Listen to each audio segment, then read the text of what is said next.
Okay, colleagues, I am really sorry that I'm doing it in this format. My Zoom and my Teams are not wanting to or not allowing me to record my presentation.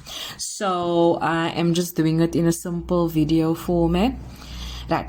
As soon as you open your QMS Excel sheet, this is how it looks like, and if you don't have this in front of you, it must be here at the bottom. So all we want you to do is fill in appraisal instrument A1. So this is the form A1, and this is for post level ones.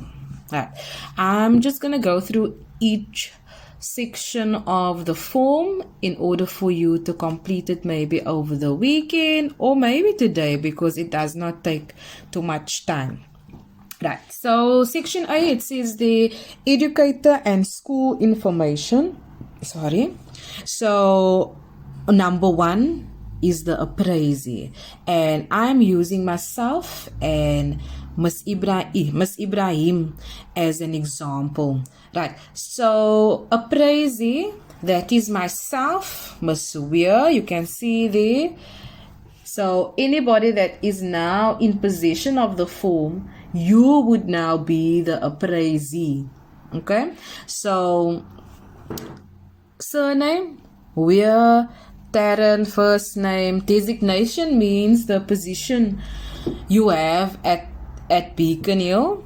And then PSAL number, my highest qualification is PGCE, but in certain cases it can be honors, it can be diploma, 4 years, etc. And then my subject I specialize in is geography. And then the grades I am teaching in this current year is 9, 10, and 11, even though I taught previously 8s and 12s, but it says specifically during current appraisal year, which is this year 2022. Right. And the reason why I said I'm using myself and Miss Ibrahim, because this is where Miss Ibrahim comes in. She will be my appraiser. Okay, so her surname will be there, her name.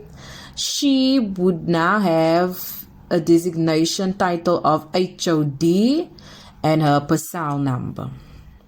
Right. Next would now be the school information, number 3.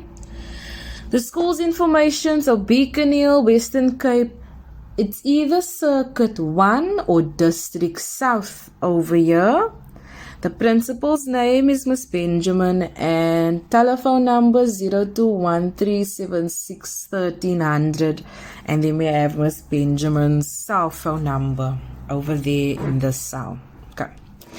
Right. Number 4, we have just a brief description of what you actually do at the school. So we have 4 different sections over here, and you can see that each one has its own specific response or activity. So for example, the first block is teaching and assessment responsibilities, second block extramurals, administrative duties, and other. Okay, so teaching and assessment responsibilities, I'm going to give you one example of each block. So for myself, I would say setting up grade 9 informal and formal tasks, and I need to share that with all the teachers involved. Okay, extramurals, athletics, administrative duties, graded, and then other, I can say IT, or I assist Miss Wahi's class with reflective learning. There's about 10 learners that I take to the lab on a Monday in order to make sure that things run smoothly in room 71. With those 10 learners. Okay, and please don't get confused. Your normal administrative duties can also be filled in this block over here. So keeping record of learners' results, keeping record of your class's absenteeism, making sure that your contact list is always updated. Those are administrative duties as a normal educator. So you may fill that in. Right. Once you're satisfied over there and you made sure that you added in all your responsibilities, we move on to section B. Right. Section B is where we will be scoring ourselves, and it says there, educated to be rated by selecting or entering a value between 1 to 4 for each descriptor. And there you can see we have 2 columns, but we will only be concentrating on this mid-year column. I will explain that the annual column shortly. So I will only be going through one criterion. As you can see, it looks fairly familiar or very similar to IQMS, where we had the performance standard and it's giving us certain questions or certain statements and we need to score ourselves. So A, B and C are on the screen, and all you need to do is rate yourself between 1 and 4. So we're going to start with A. So criterion 1, learning and teaching environment. Right. Seating arrangements promotes effective teaching and learning. Right. So I'll click on my cell below my mid-year column, and before we click on this arrow over here, we need to know what is the numbers. So number 1, or what are the numbers? What are the numbers? Number one, unacceptable. Number 2, acceptable. Number 3, good. Number 4, outstanding. So I need to ask myself, my seating arrangements promote effective teaching and learning. I'm going to score myself a 2 or rate myself a 2. Right. Classroom is tidy and clean. Everybody knows my classroom. So I'm going to give myself a 2. But now this is where it comes, where you can improve. And this is why they changed from IQMS to QMS. So now I would like to say by the end of the year, I want to give myself a 3. I would like my classroom to be tidy and clean. So I want it to be good. And that is by the end of the year, I will be allowed to change my scores only if I'm going to work on B. Okay? Then C, teaching and learning support material are displayed and used in the classroom. I gave myself a 3. Okay, you can see there the scores are not adding up because this is still scores that we can improve on. But here at the annual column, once we complete this, the end of the year, you'll see there a final score will display at the end of the year. Right. Criterion 2, classroom management. Here you can see the manages discipline effectively. I'm giving myself there, I click on the arrow or I click on the cell, I give myself a 3.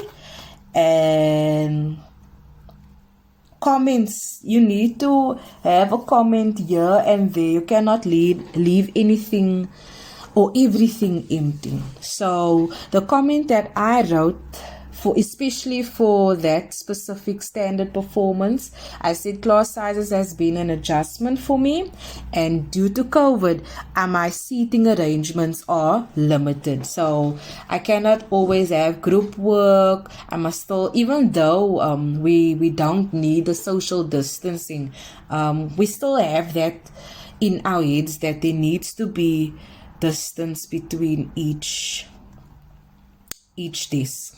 Okay, right, and all we do is fill in all the other performance standards. You can see there again the same thing, A, B, C. Rate yourself in the mid-year column, right, and that's all you do. So I'm going to the bottom of the sheet. Just give me a minute. Okay, so overall, so you can see that's the last one here, the last standard performance there on top. And overall, remarks. So this is myself. So any comments I would like to give myself. So For example, I saw when I did my scores that there are certain sections I would like to improve on by the end of the year. Just like I explained to you about how my classroom is. It's not always neat and tidy, but I would like to get there by the end of the year. Right. Then, and you can see there are 2 sections, and obviously we're only working in the mid-year section, not the annual section. Right. Then Miss Ibrahim, she is my appraiser, remember, and she is allowed to comment. So I just gave a comment because I know she was very adamant to say that we must have evidence of feedback, which is true, and I lack on that because all I do is speak to the learners, but I don't have written evidence to say that, okay, we worked on that and we're going to make sure that, I only have the results. So that is something that I must work on, and it should be there on top as well. But for example, I'm just pretending to say that Miss Ibrahim said that.